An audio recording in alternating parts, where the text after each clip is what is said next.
Welcome back to our channel. Today, we are going to tackle a deeply thought-provoking topic, one that many of us have encountered in our spiritual journeys and personal lives. Have you ever tried to explain the principle of cause and effect, the law of karma, to someone who just doesn't believe in it? You may have shared your own experiences, presented clear examples, and yet, the person remains unconvinced. They argue, where's the proof of this so-called cause and effect? Why do bad things happen to good people? If you face such a situation, this video will provide some insight into why some people cannot accept the concept of cause and effect, and what deeper factors are at play. This teaching from Buddhism is not only essential for our understanding of the universe and our actions, but is also the key to living a peaceful and balanced life. Understanding why some people reject this principle may also help us approach these situations with more compassion and clarity. The concept of cause and effect, often referred to as karma in Buddhism, is foundational to understanding the nature of suffering, happiness, and the cycle of life. In Buddhism, karma is not about fate or blind determinism. Rather, it teaches that our actions, thoughts, and intentions create a web of effects that reverberate through our lives and beyond, shaping our experiences, relationships, and ultimately, our destiny. But why is it that some people find it so difficult to believe in this law? Why do they reject the idea that their actions have consequences, not just in this life, but across their lifetimes? The answer lies in a mixture of factors: psychological, cultural, and spiritual. First, let's consider the nature of belief itself. Beliefs are often shaped by our experiences, our upbringing, and the culture we live in. For many, the idea of cause and effect is abstract and intangible, especially when they haven't directly witnessed the consequences of their actions in a way that they can immediately understand. It's much easier to believe in what is tangible, what can be seen and measured.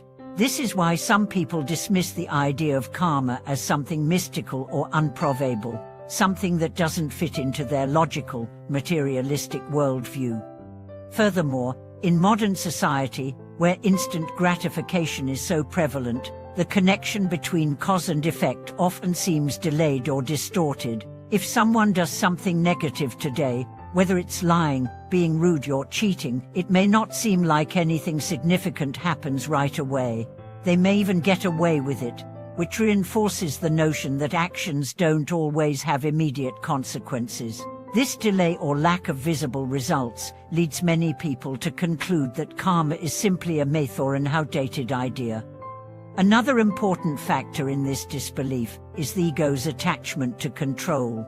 Our egos often resist the idea that there is a law more powerful than ourselves, something that governs our lives and our actions. This can lead to the belief that our circumstances are purely random, or worse, that they are the result of some external injustice rather than our own actions. The ego wants to feel that it has control over its life, and doesn't want to accept that its actions have consequences, especially if those consequences are not immediately apparent. This is where Buddhism's teachings about the nature of suffering come into play. According to Buddhist philosophy, suffering arises from ignorance and attachment, two fundamental aspects of the human condition. Ignorance, in this context, refers to our inability to see things as they truly are, interconnected, impermanent, and governed by cause and effect. Because we are unaware of how our actions shape our lives, we may fail to see the connection between the harm we cause and the suffering we experience later on. For example, a person who frequently indulges in gossip and hurtful speech may not see the immediate damage they are doing to others or themselves. They might believe that their words are harmless, or that their actions don't matter in the grand scheme of things. However, over time, the consequences of their actions will catch up with them. Their relationships will become strained, and they may experience isolation or misunderstandings. This is the law of karma at work. Even when the effects aren't immediately visible, they eventually manifest in ways that reflect the intentions and actions that created them. The Buddha teaches that our actions are not only limited to physical deeds, but also include verbal and mental actions. Every thought, word, or deed we perform creates an imprint in our consciousness. These imprints accumulate over time and influence our future experiences. This is why practicing mindfulness, being conscious of our thoughts and actions, is so important in Buddhism. Through mindfulness, we can begin to notice the seeds we are planting through our words and actions, and choose to cultivate positive ones that will lead to a more harmonious and fulfilling life. But what about those who still don't believe in karma? How can we approach them with compassion and understanding? One of the most powerful ways is to share personal stories or examples of cause and effect. People may be more willing to accept the law of karma when they see it operating in the world around them. A simple story about how seemingly small action led to a larger consequence might help them begin to recognize the truth in this teaching. Often, the truth of karma becomes clearer to individuals when they personally experience the effects of their actions. Take, for example, a story of someone who treated others poorly at work, making sarcastic comments or taking credit for other people's ideas. At first, they seemed to get ahead, but over time, colleagues began to lose trust in them, and their reputation suffered. Eventually, this person found themselves isolated and passed over for promotions.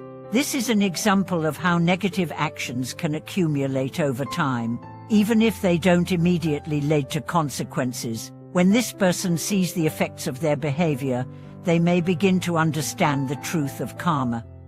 Additionally, it's important to remember that not everyone comes to an understanding of karma at the same time or in the same way.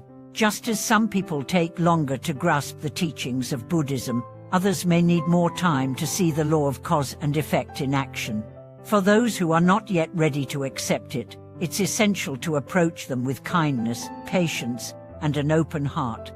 Trying to force someone to accept this truth will only reinforce their resistance. Instead, we can plant seeds through gentle guidance and loving examples, allowing them to come to their own conclusions in time. In conclusion, the principle of cause and effect is a central aspect of Buddhist teachings, yet not everyone accepts it. Disbelief in karma often stems from cultural influences, the immediate gratification of modern life, and the attachment to control that the ego craves. However, the law of karma operates regardless of whether we believe in it, and it is through our actions, words, and thoughts that we shape our future. By practicing mindfulness and cultivating positive actions, we can align ourselves with the natural law of cause and effect and create a more harmonious and fulfilling life. Thank you for watching this video. I hope today's discussion has helped you understand why some people have difficulty believing in karma, and how we can approach this topic with greater compassion. If you found this video insightful, please share your thoughts in the comments below. Don't forget to subscribe to our channel for more videos on spiritual growth and understanding. May all beings be happy, peaceful, and free from suffering.